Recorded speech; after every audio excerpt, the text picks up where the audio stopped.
The rubbish chute. When Jenna threw herself into the rubbish chute, she was so terrified of the assassin that she did not have time to be afraid of the chute.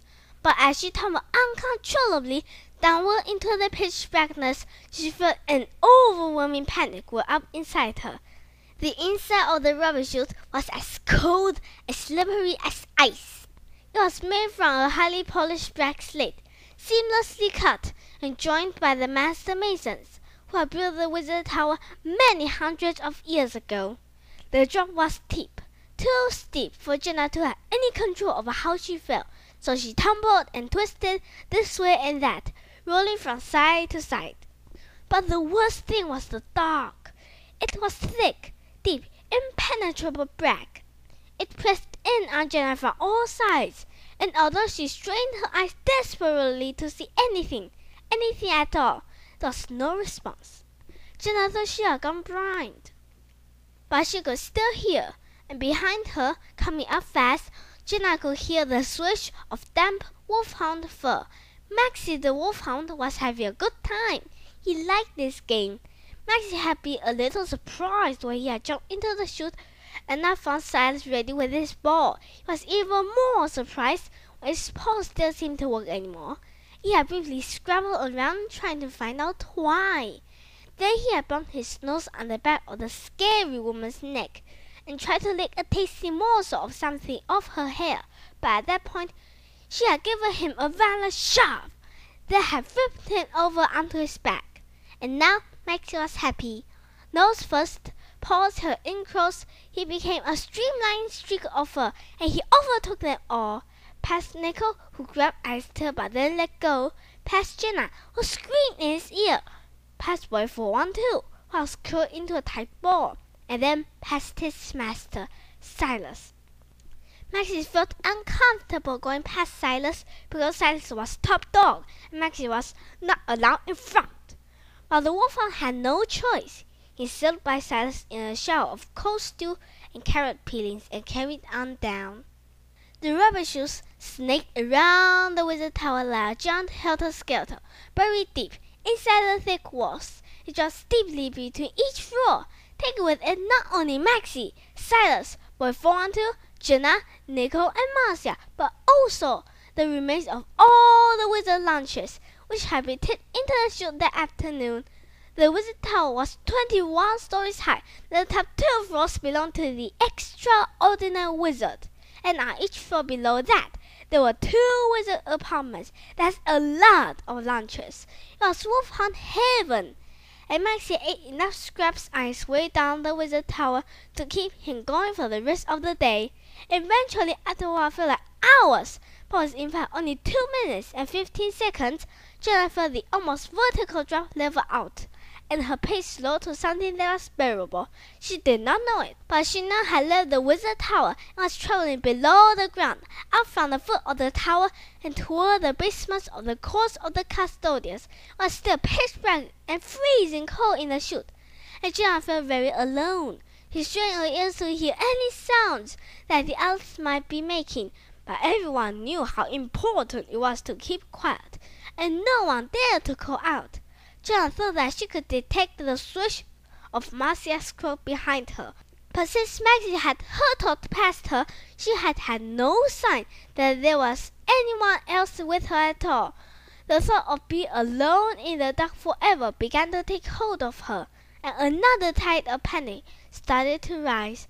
But just as Jenna thought she might scream, a chink of light shone down from a distant kitchen far above, and she caught a glimpse of Boy 412 huddled into a ball not far in front of her.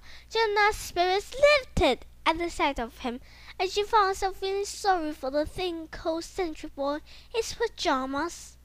Boy 412 was in no state to feel sorry for anyone, least of all himself. When the mad girl with the gold circle on her head had pushed him into the abyss, he had instinctively curled himself up into a ball and spent the entire descent down the Wizard Tower, rattling from side to side of the chute like a marble in a drain pipe.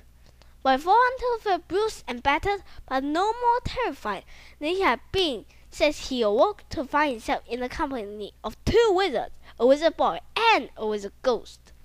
As he too slowed down when the chute leveled out, Boy 412's brain began to work again. The few thoughts that he managed to put together came to the conclusion that this must be a test. The young army was full of tests. Terrifying surprise tests always sprung on you in the middle of the night, just as you had fallen asleep and made your cold, narrow bed as warm and comfortable as was possible. But this was a big test. This must be one of those do-or-die tests. Boy 412 gritted his teeth. He wasn't sure, but right now it felt horrible, like this was the die part of the test. Whatever it was, there wasn't much he could do. So Boy 412 closed his eyes tightly and kept rolling along. The chute took them ever downward. It turned left and traveled underneath the custodian council chambers, but right to take in the army officers, and then straight on, we burrowed through the thick walls of the underground kitchen that served the palace. This was where things became particularly messy.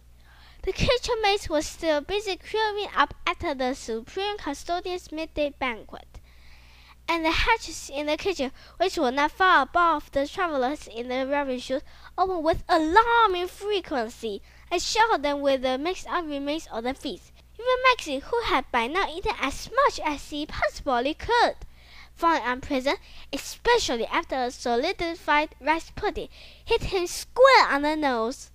The youngest kitchen maid who threw the rice pudding caught a glimpse of Magyk and had nightmares about wolves in the rubbish chute for weeks. For Marcia, it was a nightmare too. She wrapped her gravy-spattered purple silk cloak with a custard-coated fur lining tightly around her, dug a shell of Brussels sprouts, and tried to rehearse the 1-second dry clean spell to use the moment she got out of the chute. At last, the chute took them away from the kitchens, and things became slightly cleaner. Jenna briefly allowed herself to relax, but suddenly her breath was taken away as the chute dipped sharply down under the castle walls toward its final destination, at the riverside rubbish dump. Silas recovered first from the sharp dip, and guessed they were coming to the end of their journey. He peered into the blackness to try to see the light at the end of the tunnel, but he could make nothing out at all. Although he knew that by now the sun had set, he had hoped that with the full moon rising, some light would be filtering through. And then, to his surprise, he slid to a hold against something solid, something soft and slimy that smelled disgusting. It was Magyk. Silas was wondering why Magyk was breaking up the rubbish chute when Boy 412, Jenna, Nicole, and Marcia cannoned into him in quick succession. Silas realized that it was not just Magyk who was soft, slimy, and smelled disgusting. They all did. "Dad!" Jenna's scared voice came out of the darkness. "Is that you, Dad?" "Yes, Puppet," whispered Silas. "Where are we, Dad?" asked Nicole hoarsely. He hated the rubbish chute. Up until he slipped into it, Nicole had no idea that he was terrified of confined spaces. What a way to find out, he thought. Nicole had managed to fight his fear by telling himself that at least they were moving and they would soon be out. But now they had stopped, and they weren't out. They were stuck, trapped.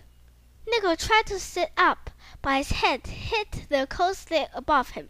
He stretched out his arms, but they both met the ice-smooth sides of the chute before he could straighten them. Nicole felt his breath coming faster and faster. He thought he might go mad if they didn't get out of there fast. "Why have we stopped?" hissed Marcia. "There's a blockage," whispered Silas, who had felt past Magyk and come to the conclusion that they had fetched up against a huge pile of rubbish that was blocking the chute. "Bother," muttered Marcia. "Dad, I want to get out, Dad!" gasped Nicole. "Nicole," whispered Silas, "you okay?" "No." "It's the rat door," said Marcia triumphantly. "There's a grill to keep the rat out of the chute. It was put up after Endor found the rat in her hot pot. Open it, Silas." "I can't get to it. There's all this rubbish in the way. If you down a crane smell like I asked you, there wouldn't be wood there." "Marcia," hissed Silas, "when you think you are about to die, a small housekeeping is not number one priority." "Dad," said Nicole desperately. "I'll do it then," snapped Marcia. She cracked her fingers and recited something under her breath. There was a muffled clang as the red door swung open, and a swish as the rubbish obligingly hurled itself out of the chute and tumbled down onto the dump. They were free.